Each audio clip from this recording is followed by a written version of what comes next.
Decoration का काम तकरीबन 70% मुतासिर हुआ है। तो बहुत अच्छा सेक्टर है काम करने के लिए, आपके पास बहुत बड़ा ग्राउंड है। जो महीने में हम लोग 40-50 हज़ार कमाते ना, पूरा महीना गुजर गया, 5,000 का काम नहीं किया। इवेंट मैनेजमेंट की बहुत सिंपल सी डेफिनेशन है कि इवेंट आपका और सर्विसेज हमारी। पहले का 500 कमाते थे, बहुत बरकत होती थी। आज का 5,000 भी कमा लो, कुछ भी नहीं है भाई, 1 मिनट में ख़त्म। मैं तो ये बता रहा हूँ आपको कि जिनके पास इन्वेंट्री नहीं है वो भी ये काम कर सकते हैं, तो वाई नॉट कि आप लोग क्यों नहीं कर सकते? यही दरी चांदनी है और कुछ भी नहीं। गिलास जग मैयत का काम बेचारा और कुछ भी नहीं। तमाम डेकोरेशन वाले जो भाई हमारे दिल छोटा कर रहे हैं, उनको इतनी सारी चीज़ें मैंने बताई हैं, इसकी तरफ आएँ और अपने काम को दोबारा से अच्छी तरीके से करके स्टार्ट करें। पहले के दौर में हर गली मोहल्ले में हमें टेंट लगे दिखाई देते थे, जिसे बहुत से लोग तंबू और बहुत से लोग शामियाना भी कहते थे। कहीं मेहंदी हो, शादी हो या फिर वलीमा हो, इन सब का सेटअप लगाने के लिए गली मोहल्ले में मौजूद डेकोरेशन की दुकान की खिदमत ली जाती थी। क्योंकि पाकिस्तान में कुछ हो ना हो लेकिन शादियां जरूर होती हैं, और यही वजह थी कि इनका काम भी जोरों शोर पर चल रहा था। लेकिन फिर वक्त बदला। पहले शादी हॉल्स और फिर बैंक्वेट्स आ गए, जिनकी वजह से इनका काम काफी हद तक मुतासिर हुआ। लेकिन अब तो देखने में यह आता है कि अब या तो मैयतों में या फिर छोटी मोटी तकरीबात में इनकी खिदमत ली जाती है, या फिर ये बड़ी मछलियों की खुराक बन के अपना गुजारा करते हैं। यानी कि अगर कोई बड़ी इवेंट कंपनी अपना कोई प्रोग्राम कर रही हो और उन्हें कुछ सामान की जरूरत हो, तो इनसे कौड़ियों के दाम पे सामान किराए पे लिया जाता है। उस इवेंट को मुकम्मल करने के बाद इन्हें थोड़े से पैसे दिए जाते हैं, जिससे इनका गुजर बसर चलता है। शादी हॉल और बैंक्वेट्स बनने के बाद डेकोरेशन वालों का काम कितना मुतासिर हुआ, इनकी आमदनी में कितनी कमी आई, ये अपना गुजर बसर कैसे कर रहे हैं, आइए इनसे पूछते हैं। बैंक्वेट की वजह से काफ़ी कम हो गया है, 50% कह सकते कम हो गया है। डेकोरेशन के काम में बहुत फ़र्क आया है शादी हॉल बनने के बाद। ज़्यादातर जितने भी बड़े प्रोग्राम होते हैं सारे उसमें चले गए, शादी हॉल्स वगैरह में। अभी कहाँ चलता है, कुछ भी नहीं है, काम ही नहीं है अभी। डेकोरेशन काम तकरीबन 70% मुतासिर हुआ है, 70%, क्योंकि ओवरऑल जो पहले जो प्रोग्राम हुआ करते थे वो ग्राउंड में हुआ करते थे और घरों में हुआ करते थे। अब वो ट्रेंड चेंज हो चुका है, क्योंकि डेकोरेशन का जो काम है आउटडोर का, वो ऑलरेडी महंगा पड़ता है कस्टमर को, और इसकी निस्बत अगर बैंक्वेट में अगर जाते हैं तो वो इसकी निस्बत सस्ता पड़ता है। अगर जो काम होता है मिसाल के तौर पर 800 रुपीज़ पर हेड या 1000 रुपीज़ पर हेड, वही काम होता है बैंक्वेट में 500 रुपीज़ पर हेड में, तो इतना डिफरेंस आ जाता है। ऐसा नहीं है कि बिल्कुल नहीं हुआ है, मुतासिर हुआ है। पहले गलियों में भी लोग शादी ब्याह के वो कर लेते थे, 150-200 आदमी का, 300 आदमी का काम कर लेते। 400 आदमी हमारे तकरीबन 50 साल पुराना काम है, हम लोग 1000 आदमी का भी रोडों पे कर लेते थे। अब वो चीज़ नहीं रही। बेड़ा गर्क हो गया है। जो महीने में हम लोग 40-50 हज़ार कमाते ना, पूरा महीना गुजर गया, 5,000 का काम नहीं किया। बिल्कुल ख़त्म हो गया है भाई। कई हफ्ते में एक आधा आ गया नहीं तो नहीं आता। 10-15 दिन के बाद कोई काम लगा नहीं तो आसरा ही नहीं है इस काम का। वो हालात नहीं रहे अब। बिल्कुल कुछ भी नहीं है सर, यही जा रहा है कि दरी चांदनी है, छोटा छोटा कारोबार है, वो भी किसी की मैयत हो जाए तो काम है, वरना शादी ब्याह तो बिल्कुल ही ख़त्म हो गया। सर डेकोरेशन का काम तो बिल्कुल बहुत ही ज़्यादा मुतासिर हुआ है। उसकी वजह ये है कि आउटडोर काम करते थे हम डेकोरेशन पे ना, तो अब डेकोरेशन चूँकि बैंक्वेट वगैरह बन गए तो लोग ज़्यादातर उसी तरफ रुझान कर रहे हैं। तकरीबन 30% काफ़ी फ़र्क पड़ा है। बैंक्वेट्स वगैरह में, कम्युनिटी हॉल में ज़्यादा काम हो जाते हैं, और डेकोरेशन में जो है मतलब इसका काफ़ी जो है इम्प्रेशन पड़ा है, इफेक्ट पड़ा है। डेकोरेशन का काम तो बहुत मुतासिर हुआ है असल में, महंगाई की वजह से भी, और शादी हॉल ये जो जगह जगह बाथरूम वगैरह जो खुले हुए हैं, इन सब की वजह से बहुत मुतासिर हुआ है काम तो बहुत मुतासिर हुआ, क्योंकि डेकोरेशन के जब आप माल लगाते हैं तो हर चीज़ की परमिशन वगैरह आपको ले लेनी पड़ती है, जबकि आप बैंक्वेट वगैरह में काम करवाते हैं वहाँ कोई ऐसे कोई प्रोसीजर नहीं है। उसके अलावा वहाँ पर टाइम सेट है और हमारे पर टाइम सेट नहीं है। पहले की कमाई क्या थी और अब क्या रह गई है? परसेंटेज के लिहाज से कहा जाए तो तकरीबन 50% कम हो गया बिजनेस। पहले की कमाई में अब की कमाई में ज़मीन आसमान का फ़र्क आया है। जो बंदा पहले 100 रुपये कमाता था वो 20 रुपये कमा रहा है। पहले का जो रेशो था प्रॉफिट का अच्छा था, अब वो नहीं है, अब वो 20% रह गया सिर्फ। वक्त और पैसे में अब बरकत ख़त्म हो गई। पहले हम लोग 30 रुपए के शामियाना लगा, 1000 रुपए का लगा रहे। बहुत फ़र्क है। पहले हम दरी देते थे 50 रुपए की, समझे, अब दरी देते 100 रुपए की। 50 रुपए में बरकत थी, 100 रुपए में बरकत नहीं है। पहले का 500 कमाते थे, बहुत बरकत होती थी। आज का 5000 भी कमा लो, कुछ भी नहीं है भाई, 1 मिनट में ख़त्म। बिल्कुल बहुत ही फ़र्क है। अभी पहले कमाते थे 1000 रुपये, अभी भले 2000 रुपये भी कमाएं तो कुछ काम के नहीं है, कोई खाते में नहीं आ रहे। सर कमाई में तो मतलब हम वहीं खड़े हैं, बस महंगाई हो गई है, वरना जो पहले कमाई थी वो भी अब भी वही है, जो अब है वो भी पहले थी, लेकिन बस ये कि महंगाई हो गई, इस वजह से थोड़ा सा मुश्किल हो गया गुजारा करना। तकरीबन आधे से आधा हो गया काम। जो पहले 100 रुपये का काम होता था, अभी वो 30-40 रुपये पे आ गया। पहले की कमाई में ये था कि लेबर कम थी, सस्ता है, वो थी कि तनख्वाह कम थी, सब सारे काम आसानी से हो जाते थे, लोग मतलब कि काम कम पैसे भी देते थे तो हम काम कर लेते थे। अब ये है कि पैसे कम में हमको लॉस ही होता है, फ़ायदा कुछ भी नहीं होता हम लोगों को। अब कमाई है कहाँ, अब तो खर्चा ही खर्चा है। फ़र्क ये है कि रेट अभी तक सेम है, एक्सपेंस हमारे बढ़ गए। अब लोग किस चीज़ की डेकोरेशन ज़्यादा करवाते हैं? अभी रबीउल अव्वल का सीज़न स्टार्ट हो जाएगा तो मिलाद वगैरह का है, मुहर्रम अभी गुजरा है बीच में, तो मजालिस वगैरह के भी काफ़ी काम थे।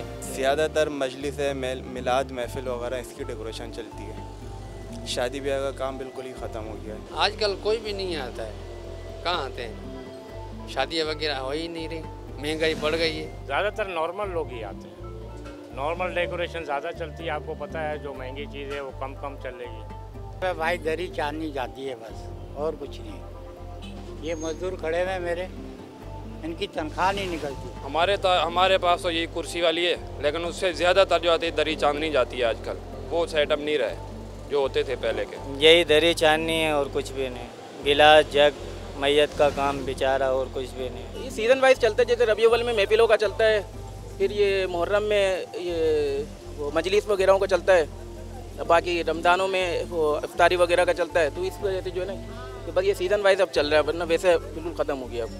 ज़्यादातर इवेंट जो होते हैं मेहंदी के, मंगनी के और इस तरह के होते हैं, मिलाद शरीफ वगैरह, इस तरह के इवेंट्स होते हैं। ये बस गरीब पार्टी जो होती है ये आती है, या कोई इंतकाल हो गया किसी का, सैलुम सोयम, ज़्यादातर ये या मजलिस वगैरह का कोई प्रोग्राम हुआ तो ये उसके लिए आते हैं। ये जो छोटे पैमाने पे होती हैं 80-100 आदमी के प्रोग्राम होते हैं, मेहंदी वगैरह, सालगिरह, अकीका वगैरह, जो मतलब छोटी गली के अंदर या बाग वगैरह के अंदर होता है, वहाँ से माल लगाते हैं। क्या बदलते दौर के साथ आपने बदलने की कोशिश की? क्या बदलने की कोशिश करेंगे, जो होगा तो। कोशिश तो की है, मगर हमारी जो फील्ड है वो बहुत ज़्यादा आगे निकल चुकी है, बहुत ज़्यादा एक्सपेंसिव हो गई, सामान बहुत महंगा हो चुका है। हाँ, बदलने के दौर के हिसाब से चीज़ें तो बदलती रहती। नहीं की, क्या करें। इसी दुकान से माशाल्लाह 50 रुपए की दरी देते थे ना। 5 बच्चों की शादी की मैंने, 2 बेटों की, 3 बेटियों की। अभी तक तो कुछ नहीं बदल रहा। इंशाल्लाह कोशिश तो है, लेकिन वक्त आगे जाने ही नहीं दे रहा। चेंज होता रहता है, तब्दीलियाँ होती रहती है सामानों में। बदलते दौर के साथ बदलने की कोशिश जब करेंगे ना, जब हमारे पास कमाई होगी, जब रोज़गार होगा। अब रोज़गार ही नहीं है, लेबर भी इतनी महंगी पड़ रही है। क्या बदले अभी, शुरू से हमारा काम ये 70 साल पुराना काम है हमारा। ये थे वो लोग जो आज भी डेकोरेशन की शॉप चला रहे हैं। अपने काम में ऐसी कोई खास जिद्दत नहीं लाए, लेकिन कुछ लोग ऐसे भी थे जिन्होंने बदलते वक्त के साथ अपने आप को बदला, अपने काम को बदला, और आज वो कितना फायदा उठा रहे हैं, कितना कमा रहे हैं। ऐसे लोग कौन हैं, आइए आपको दिखाते हैं। ये सफ़र जो है ना, ये हमारे दादा ने शुरू किया, और ये आफ्टर माइग्रेशन, ठीक है, दे स्टार्टेड। तो ये 1955 से अल्हम्दुलिल्लाह इसकी फाउंडेशन डाली गई, और फिर उन्होंने जो है ना इसको सिस्टम को शुरू किया। उसके बाद कैरी ऑन किया हमारे वालिद साहब ने। लेकिन उस वक्त तक तो मामलात यही थे कि जो जनरल डेकोर था, लाइटिंग, हम लोग सड़कों के ऊपर मकसद वही खूंटे लगाते थे, घोड़ा गाड़ी के ऊपर सामान जाता था, ठीक है। फिर वहाँ से फिर ये एवोल्यूशनरी स्टेप्स आते गए कि फिर सुजुकीज़ पे चेंज हो गया, फिर ट्रक्स पर आ गया ये सिस्टम। लेकिन अब ये जो करंट इतनी तेज़ी से जो चेंज आया है ना, ये अभी मकसद समझ लें कि पास्ट डेकेड और डेकेड से पहले का जो चेंज आया है, उसमें फिर आपको जो है ना अपने आप को मकसद उसके अंदर ट्रांसफॉर्म करना पड़ता है। इसमें सबसे मेन रोल मैं जो समझता हूँ वो एजुकेशन का है, कि एजुकेशन बेस अगर आपकी स्ट्रांग हो तो आप सेंस कर सकते हैं कि मार्केट क्या चेंज हो रही है फ़िलहाल, तो उसके हिसाब से आप अपने आप को शिफ्ट कर सकते हैं। जैसे चीज़ें आती गई तो हम उसको अपने बिजनेस के अंदर इनपुट करते गए। बदलते दौर के साथ कैसे बदले और क्या चैलेंजेस पेश आए? मेनली जो चैलेंजेस पेश आए ना, वो एजुकेशन के पेश आए कि जो हमारे जो स्टाफ था उनको एजुकेट करना मुश्किल हो रहा था।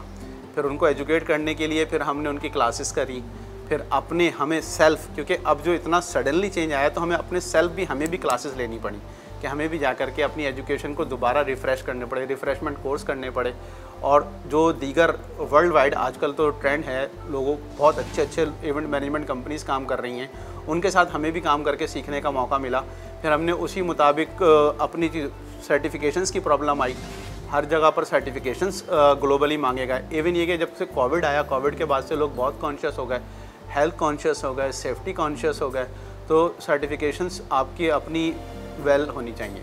दूसरी बात ये कि हमें जो है ना, हमारे यहाँ एजुकेशन की कमी की वजह से लोग टैक्स नेट से बहुत भाग रहे होते हैं, उसकी वजह से वो कॉरपोरेट में परफॉर्म नहीं कर पा रहे होते हैं। अगर हम टैक्स नेट में आएँ, अपने आप को उसमें इंट्रोड्यूस कराएं, अपनी कंपनीज बाकायदा रजिस्टर्ड करें और बाकायदा तौर पर काम करें, तो बहुत अच्छा सेक्टर है काम करने के लिए, आपके पास बहुत बड़ा ग्राउंड है। अब चलते हैं इस बात की जानिब कि डेकोरेशन शॉप वाले किस तरह इवेंट मैनेजमेंट के काम के जानिब आ सकते हैं और अपने कारोबार को अपने लिए फायदेमंद बना सकते हैं। इवेंट मैनेजमेंट है क्या, इसमें क्या क्या चीजें आती हैं? इवेंट मैनेजमेंट की बहुत सिंपल सी डेफिनेशन है कि इवेंट आपका और सर्विसेज हमारी, बस इतनी सी डेफिनेशन है। उसमें अब आपके एंड से उसमें एंट्री भी आ सकती है, कार भी उसमें आ सकती है, फ्लोरल डेकोर भी आ सकता है, उसमें वेडिंग का वेन्यू भी आएगा, यानी कि till from first to last के वेन्यू बुकिंग से लेकर के और बिल्कुल लास्ट स्क्रीन शॉट, यानी जब दूल्हा दुल्हन की रुखसती हो रही है, इसके दरमियान में जितनी भी चीज़ें आ रही हैं वो सारी इसमें काउंट होंगी। डेकोरेशन की दुकान वाले हजरात किस तरह इवेंट मैनेजमेंट की तरफ आए? देखिए, इसके लिए बहुत छोटे लेवल पर भी प्रोग्राम हो रहे हैं, ऐसे भी बहुत सारे। मकसद ये कि वो एजुकेटेड लड़के और लड़कियां काम कर रहे हैं जिनके पास अपनी इन्वेंट्री भी नहीं है। अभी तो हम ये बात कर रहे हैं ना कि एक डेकोरेटर किस तरीके से इस पर आए, तो मैं आपको ये बता रहा हूँ कि कुछ ऐसे लोग बहुत अच्छा काम कर रहे हैं जिनके पास इवन अपनी इन्वेंट्री भी नहीं है लेकिन they are performing, they are doing well. How? वो इस तरीके से कि वो चीज़ें बाहर से वेंडर से सोर्स आउट कर रहे हैं, लेकिन उनके पास एजुकेशन मौजूद है कि किस तरीके से करना है। छोटे इवेंट की अगर हम बात करें, वो बर्थडे इवेंट ऑर्गेनाइज कर रहे हैं, बर्थडे इवेंट घरों पे जा करके बर्थडे इवेंट की रिक्वायरमेंट्स को इवेंट मैनेजमेंट में मुझे ट्रांसफॉर्म करके उनको अच्छा आउटपुट दे रहे हैं, उनको जो उनके चाइल्ड के मुनासबत से उसकी थीम ड्रॉ करके दे रहे हैं। आजकल जो कार्टून्स बच्चे देख रहे हैं, जो बच्चों को जो समझ में आ रहा होता है, जो उनको घर वालों को समझ में आता है, यानी कि बेबी के हिसाब से बेबी की थीम्स, बाबा के हिसाब से बाबा की थीम्स, उसके मुताबिक उसको पूरा परफॉर्म करके दे रहे हैं, तो वहाँ से स्टेप शुरू किया जा सकता है आसानी से। ये तो आपने देख लिया कि इवेंट मैनेजमेंट है क्या और इसमें क्या क्या चीजें आती हैं। अब चलते हैं आजकल ट्रेंड में चलने वाली चीजों की जानिब, यानी कि बर्थडे पार्टीज, फेस्टिवल्स, ये किस तरह किए जाते हैं, इवेंट मैनेजमेंट किस तरह इसे ऑर्गेनाइज करती है। आइए आपको दिखाते हैं। बर्थडे पार्टीज का इवेंट किस तरह होता है? देखिए, क्लाइंट की आपके पास कॉल आती है या आप क्लाइंट को अप्रोच करते हैं या कोई आपको इंट्रोड्यूस कराता है, आप क्लाइंट के पास गए हैं, आपने वेरी फर्स्ट उसका केक प्लान करना है कि केक वो किस तरीके का चाह रहे हैं, ठीक है ना।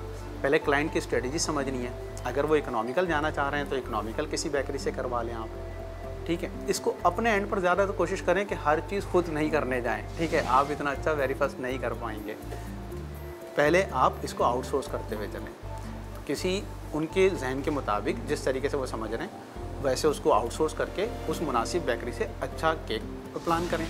केक्स आजकल बहुत सारे आ रहे हैं, केक्स की अब इतनी अच्छी वैरायटी आ गई है मार्केट में कि इतना कंपटीशन हो गया है कि उसमें कोई कॉम्प्रोमाइज़ लोग अफोर्ड नहीं कर रहे हैं, लोग और अच्छा चाह रहे हैं। तो उसमें पिक्चर्स केक का जो इंट्रोडक्शन आया है ये बहुत अच्छा चल रहा है। पिक्चर केक्स आप करवा सकते हैं और मुख्तलिफ फ्लेवर केक्स हैं उनके ऊपर आप जा सकते हैं। इसमें आप जो अच्छी बेकरी है उनके पास जाएंगे तो वहाँ खुद आपको लर्निंग देंगे कि ये केक आप करवा लें, उस पर भी आप अच्छा परफॉर्म कर सकते हैं। फिर आप केक के बाद अब आप आ जाएँ उसकी थीम पर, आप जाएं चाइल्ड की खुद पिक्चर्स लें। बस औकात होता है कि क्लाइंट के पास बहुत अच्छी पिक्चर्स होती हैं लेकिन वो आपको व्हाट्सएप कर रहे होते हैं, व्हाट्सएप पर फिर आप जब उसको प्रिंट करते हैं तो वो बिल्कुल ब्लर कर जाती है पिक्चर्स। जब एक बैकड्रॉप आपने पैसा लगा करके बनाया हुआ भी है लेकिन वो इवेंट जो है ना वो मज़ा नहीं आ रहा होता, तो आप उसकी खुद अच्छे पिक्चर्स लें और अपने प्रिंटर के पास जा कर के उनको ईमेल करें या USB में लेके जाएं, उसको प्रिंट करवाएं, उसका एक अच्छा सा बैकड्रॉप बनवाएं, बैकड्रॉप के ऊपर एक मैसेज दें, मैसेज के साथ साथ उस पर जो बच्चों की है 5-6 मिक्स तस्वीरें लगवा दें। ये बन जाएगा आपका। ये 2 काम बिल्कुल सिंपल हो जाएंगे, ये हर इवेंट में आपने करना है। इसके बाद कुछ आपने ना प्रॉप्स बनवा लेने, यानी कि एक टेबल आपने बना लेनी है बहुत सिंपल सी, जैसे ये टेबल बनी है एक सिंपल सी, आप एक टेबल बना लें, उसमें कुछ सिलेंडर्स बनवा लें, कुछ प्रॉप्स इस तरीके बना लें, ये आपके ना थ्रू आउट हर प्रोग्राम में आपके चलते रहेंगे और ये बहुत इजी भी हो जाएगा इसको कैरी करना भी। आपने बहुत कुछ भी नहीं करना, आपने सिर्फ उनकी प्लेसमेंट ही अगर आप डिफ़र कर देंगे ना तो वो बिल्कुल न्यू लुक में आ रहे होंगे। और जो थीम आप चेज़ करेंगे, लेट सपोज कि आपने कार थीम ली है तो कार के हिसाब से आपने 2 पैनाफ्लेक्स उसके बनवा करके एक बीच में वुडन फ्लोर डाल दें, इस स्टेज के ऊपर थोड़ा सा रेस करें, नीचे वुडन फ्लोर लगाएं, आपके पास इन्वेंट्री में मौजूद होते हैं, तख़त स्टेज मौजूद होते हैं, छोटा सा आपने स्टेज बनवाया बिल्कुल और उसके ऊपर आपने फ्लैक्स लगा दिया और पीछे बैकड्रॉप आपने लगा दिया, आगे प्रॉप्स लगा दिए, ये थीम आपकी तैयार हो गई। अब रह गया इसके बाद बलून्स का काम। आपने किसी भी बलून वालों को अपने साथ अटैच करना है, उनको आपने कॉल कर लेनी है। अगर यही मैं आपको बताऊँ ना कि अगर आप हमारे ग्रुप में आएंगे ना तो ये सारी चीज़ें आपको मिल जाएंगे, कॉन्टैक्ट्स भी आपको मिल जाएंगे। फिर आपने बलून प्लान कर लिए और प्रॉप्स लगा लिए, बहुत अच्छा डेकोर आउटलुक आपके पास आ जाएगा। फिर अब आ गया आपके पास वेन्यू, कि वेन्यू आपने क्या क्लाइंट का अपना है, उसके अपने होम डेकोर है तो होम डेकोर की मुनासबत से सारी चीज़ें करानी है, उसके साइज़ की मुनासबत से। अगर आउटडोर है तो आउटडोर की मुनासबत से आप उसको करवा लें। डे इवेंट आजकल बहुत अच्छे हो रहे हैं, बर्थडे इवेंट ज़्यादातर जो है वो इवनिंग टाइमिंग्स में होते हैं, तो उनको उसी मुनासबत से आपने कलर स्कीम उनकी अच्छी रखनी है। कलर स्कीम अच्छी रखेंगे तो मतलब थोड़े डार्क कलर्स अच्छे लग रहे होते हैं। कुछ थीम्स ऐसी है कि जिसमें लाइट होता है, वरना शूट में जो है ना डार्क कलर बहुत अच्छे आ रहे होते हैं, तो इस मुनासबत से आप रखें। ये आपका जो एरिया है ये कंप्लीट हो गया। अब आपकी बात रह जाएगी बाकी सेटअप पर और उसके फूड चॉइस पर। फूड में आप इसमें रख सकते हैं, ज़्यादातर इसमें ना 1 बाइट आइटम रखे जाते हैं बर्थडेज़ में। बर्थडेज़ में डिनर यूजुअली नहीं रखा जाता, 1 बाइट आइटम्स जिसमें आपके पेस्ट्रीज़ हो गई, समोसाज हो गए, सैंडविचेस हो गए, बच्चों के खाने वाले आइटम आप ऐसे रखें जो क्लाइंट के साथ बैठ करके आप उनको ऑफ़र करें कि हम ये आइटम्स हम लोग लेकर आ रहे हैं, वो आइटम्स उनको पसंद करवाएं और बनाएं, अच्छा मेन्यू बनाएं। बस आइटम्स अब आपने ये ज़रूर देखना है कि आप हमारे भाई बसा औकात क्या करते हैं कि बहुत अच्छा करने के लिए जाते हैं, सही है अच्छा करें आप, लेकिन क्लाइंट के बजट को भी पहले रियलाइज़ करें। If they are willing to go तो फिर आप उसको लेके जाएं, वरना होता क्या है कि क्लाइंट जो है ना वो आपको बहुत तो समझता है, नहीं यार ये तो बहुत ही बड़े लोग हैं, मैं इनके साथ एडजस्ट नहीं हो पाऊंगा, और वो कहीं स्किप कर जाते हैं। देखिए बर्थडे का ये सेटअप जो मैंने अभी आपको बताया ये बिल्कुल आसान सा सेटअप है। ये इवन के if you haven't any inventory, अगर आपके पास इन्वेंट्री नहीं है, मेरे तो डेकोरेशन वाले जो भाई हैं उनके पास तो बहुत अच्छा सामान है, बहुत सारी चीज़ें हैं, मैं तो ये बता रहा हूँ आपको कि जिनके पास इन्वेंट्री नहीं है वो भी ये काम कर सकते हैं, तो वाई नॉट कि आप लोग क्यों नहीं कर सकते। आजकल एक ट्रेंड चल रहा है बेबी और ब्राइडल शावर का, वो किस तरह ऑर्गेनाइज करते हैं आइए आपको दिखाते हैं। देखिए ये जो बेबी शावर और ब्राइडल शावर के जो इवेंट्स हैं ना, इसका भी इनिशिएटिव जो है ना ये बड़ा, यानी कि जो इसका स्टार्टअप है ये भी बड़ा मकसद समझ लें कि बहुत ही आपको इसमें इंटरेस्टिंग मिलेगा। वही ये इसके पीछे जो बैक पर पॉइंट है ना, असल में इसके बैक पर पॉइंट वो यही है कि डेकोरेशन कंपनीज़ और इवेंट मैनेजमेंट कंपनीज़ में डिफरेंस, ठीक है। इवेंट मैनेजमेंट कंपनीज़ आई, मिसाल की बात है कि अब हम बीइंग डेकोरेटर, हम इससे पहले क्या कर रहे थे कि हम लोग यहाँ पर बैठ के अपने काउंटर पर और क्लाइंट का वेट कर रहे थे कि वो आएँ और अपने अकीके की तकरीब करवाएं और हम उसको करें, ठीक है। जब इवेंट मैनेजमेंट कंपनीज़ विद अपना एजुकेशन के साथ आई, उन्होंने खुद ड्रॉ किया अपने इवेंट, उन्होंने लोगों को इस मकसद उस पर उभारा, इंगेज किया कि आप लोग जो है ना आएँ बेबी शावर की तरफ, ठीक है, ब्राइडल शावर की तरफ आएँ। इस तरीके से ये इवेंट ड्रॉ किए गए, अब लोगों का एक ट्रेंड बन गया और उसके बाद फिर वो शुरू हो गए। इसमें कुछ भी नहीं है, ये बिल्कुल बर्थडे थीम की तरीके से है, जैसे इससे पहले आपको बर्थडे की थीम बताई, उसको दोबारा से आपको बता देता हूँ। बिल्कुल सिंपल, आपने जा कर के उनसे उनका डाटा ले लेना है, वेन्यू ले लेना है कि वेन्यू कहाँ पर है। ये नॉर्मली इन हाउस होते हैं, ये मोस्टली जो है ना इसमें इतना वॉल्यूम भी नहीं होता, इसमें बिल्कुल छोटे से प्रोग्राम्स होते हैं। बस इसमें आपको कुछ ऐसा करके देना है कि जो उनको अट्रैक्ट कर सके। बहुत आजकल बहुत सारी चीज़ें इसमें आ गई हैं, आप नियॉन लाइट्स बनवा सकते हैं उनके नाम की, आप उनके फ्लैक्स ड्रॉ कर सकते हैं, आप जैसे केक्स ड्रॉ कर सकते हैं, आप मेन्यू ड्रॉ कर सकते हैं, आप उनके कार्ड्स बना सकते हैं, आप गिफ्ट आइटम बना सकते हैं, बहुत सारी चीज़ें मौजूद हैं। तो इस तरीके से आप करते जाएं तो अनलिमिटेड है, आप तो मकसद पूरा ढेर लगा देंगे वहाँ जा करके ऑप्शंस का, और क्लाइंट के लिए मुश्किल आएगा कि इतने सारे वो सेलेक्ट करते हैं। इवेंट मैनेजमेंट में सोशल मीडिया का कितना किरदार होता है, और आप सोशल मीडिया के जरिए अपने इवेंट मैनेजमेंट के काम को किस तरह बढ़ा सकते हैं, आइए आपको दिखाते हैं। ये स्टार्ट हुआ है कि सोशल मीडिया अब तो एक बोन बन चुका है इवेंट मैनेजमेंट की, क्योंकि इतने आजकल जितने भी हमारे इवेंट्स में जो टेंडर्स भी किए जाते हैं, जो गवर्नमेंट लेवल पर भी जो टेंडर्स किए जाते हैं, उसमें भी उसका एक पोर्शन रखा जाता है कि ये आप हमें सोशल मीडिया पर इसकी कितनी मार्केटिंग करेंगे और कितने हमें उसके ऊपर आप अपना कितने सर्चेस देंगे, कितने आप हमें इसके व्यूज़ आएंगे, ये सारी चीज़ें उसमें लाजमी उसका पार्ट ऑफ होती हैं। तो सोशल मीडिया के बगैर तो आजकल इवेंट को कंडक्ट करना मुश्किल हो गया, क्योंकि अब लोगों के पास हर वक्त जो चीज़ सबसे ज़्यादा अटैच है वो सोशल मीडिया पर ही लोग अटैच हैं। उसमें आपको तमाम प्लेटफॉर्म पे, किसी एक प्लेटफॉर्म नहीं, तमाम प्लेटफॉर्म पर आपको काम करना होगा और उन तमाम प्लेटफॉर्म पर अपने इवेंट को पब्लिश करना होगा। उसके बगैर आप अपने इवेंट को नहीं ग्रो कर सकते, ना उसको आप मकसद ना आपके पास क्लाइंट आ सकता, ना आपके पास लोग आ सकते, तो वो आपके लिए लाजमी है। उसमें आपको आजकल तो बहुत सारी ये सर्विसेज अवेलेबल हो गई हैं, मकसद बहुत सारी कंपनीज़ हैं जो मीडिया कंपनीज़ हैं वो सोशल मीडिया आपको सर्विसेज दे रही हैं। तो सोशल मीडिया सर्विसेज आप उनसे ले सकते हैं बहुत आसानी से। अगर आप अभी राइट नाउ नहीं कर रहे हैं, अच्छी बात है, ना करें, आप किसी भी सोशल मीडिया कंपनी को हायर कर लें, मार्केटिंग कंपनीज, और उनको ये जॉब दे दें कि वो आपके इवेंट को सोशल मीडिया पर पब्लिश करते रहें। हाँ, ये करना होगा कि उनको आप मकसद उनके ऊपर सारी चीज़ें नहीं छोड़ें, वरना वो तो आपको नेट से डाउनलोड कर करके ना पिक्चर्स लगा करके देते रहेंगे। उनको सही थीम आप गाइड करें कि मैं ये कर रहा हूँ और ये चीज़ें आपने पब्लिश करनी है, हमारा इवेंट इससे मुताल्लिक है, आप उसके मुताल्लिक उनको पिक्चर्स दें, उनको मैटर दें और फिर देखेंगे। बिल्कुल, हमारा all Pakistan caterers decorators association है, उसमें हम लोग इवेंट ऑर्गेनाइजर्स को भी हमने शामिल किया हुआ है, all Pakistan caterers decorators and event organisers association. इसमें आप अपने आप को रजिस्टर्ड करवाएं, इसमें हमने ग्रुप्स बनाए हुए हैं लोगों के, उसमें आप ऐड हो जाएं और उसमें आपको बहुत सारे मैटर मिलता रहेगा, आपको सीखने के लिए भी चीज़ें मिलती रहेंगी। और इवेंट्स भी इस तरीके से, क्योंकि होता क्या है कि एक इवेंट अगर मैंने लिया है या दीगर कंपनीज़ ने लिया है, तो बहुत सारे ऐसे हैं जो इवेंट ऑर्गेनाइजर्स हैं, सिर्फ इवेंट मैनेजर्स हैं, उनके पास इन हाउस चीज़ें नहीं होती, वो फिर ग्रुप्स में क्यूरीज पुट अप कर रहे होते हैं, वहाँ से सब उसको वो लीड्स मिलती हैं, वहाँ से फिर आप जो है ना तो उसके ऊपर काम कर सकते हैं। आप अपनी कोट उसमें ड्रॉप करें, आपकी कोट अच्छी होगी तो आपको काम मिलेगा। खुद से कौन से इवेंट ऑर्गेनाइज किए जाते हैं और इनमें कितना मुनाफा हो सकता है? खुद से आप इवेंट्स बहुत सारे ऑर्गेनाइज कर सकते हैं। अभी तो हम ये समझ रहे हैं ना कि भाई देखिए, जो इवेंट्स हैं वो क्लाइंट करवा रहा है, ठीक है, बेसिकली हम वो डिफरेंस इज़ दैट कि डेकोरेटर्स ये अपने तौर पर इवेल्युएट कर रहे हैं कि भाई क्लाइंट इवेंट करवा रहे हैं। Clients who are the clients they are, वो खुद ही ऑर्गेनाइजर्स ही है ना, वो इवेंट ऑर्गेनाइज कर रहे हैं, पहले इवेंट ड्रॉ कर रहे हैं। तो you can do your self that, आप खुद भी ये सारी चीज़ें कर सकते हैं। अगर आप एक बिल्कुल जनरल, अगर आप किसी मेले का आप कॉन्सेप्ट जहन में ले आएँ, तो उसमें भी आपने झूले वाले को लाना है, किसी दूसरे स्टॉल्स को लाना है और इवेंट खड़ा हो जाता है।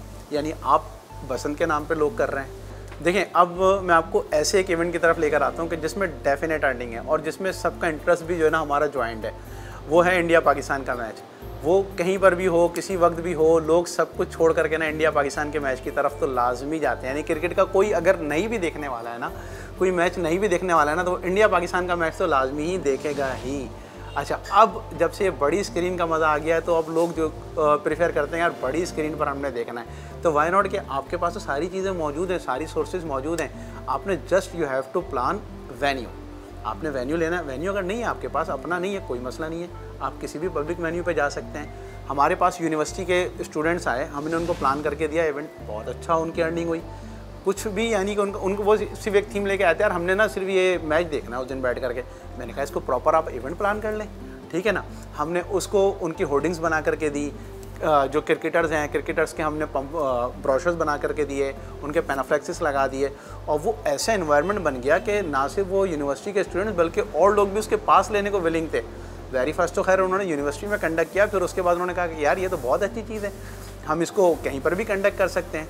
फिर अब रेगुलर बेसिस पर बाकायदा तौर पे एज ए इवेंट इनको कंडक्ट किया जा रहा है। तो आप किसी भी बैंक्वेट पर जा सकते हैं। आपको पता है कि जब इंडिया पाकिस्तान का मैच होगा तो लोग उस दिन तो शादी में भी नहीं रखते आजकल कि हाँ अगर इंडिया पाकिस्तान का मैच आ रहा है तो उसको भी शिफ्ट कर लेते हैं। तो आप उसको अवेल कर सकते हैं, बहुत अच्छे तरीके से अवेल कर सकते हैं आप इसमें पहले से। हाँ, लेकिन ये करना ज़रा आपको पहले से, उसमें आप उनको लोगों को पहले से सोशल मीडिया पे उसको वायरल करें, ग्रुप्स में उसको वायरल करें, अपने फ्रेंड्स को इसके टिकट्स बना करके दे दें, उनको भी उसमें कुछ गुड ऑफ दे दें कि हाँ भाई ठीक है 10% 20% आपको इस पे देंगे।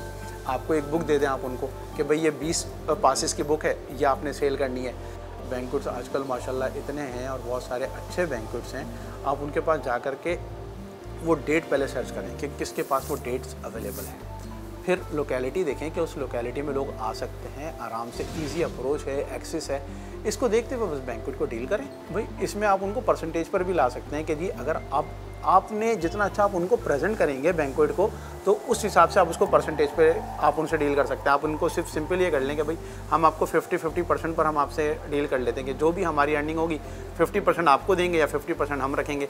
अगर आपकी फिजिबिलिटी पूरी अच्छी है तो आप उनको फिक्स पे भी डील कर सकते हैं, वरना बेहतर ये है कि आप उनको परसेंटेज पर रखें। तो अर्निंग होने की सूरत में आपने देना है। इन केस अल्लाह ना करे अगर कोई कोलैप्स होता है तो फिर आप जाहिर सी बात है बराबर हैं दोनों। उस इवेंट में आप एक फूड स्ट्रीट ड्रॉ कर सकते हैं। आप सिंपल गोलगप्पे वाले को बुला लें, आप किसी भी बन कबाब वाले को बुला लें, चाय वाले को बुला लें, कोल्ड ड्रिंक, बेवरेजेस, पानी, हर चीज़ वहाँ पर लोग जो आएंगे उनको सारी चीज़ें ही चाहिए।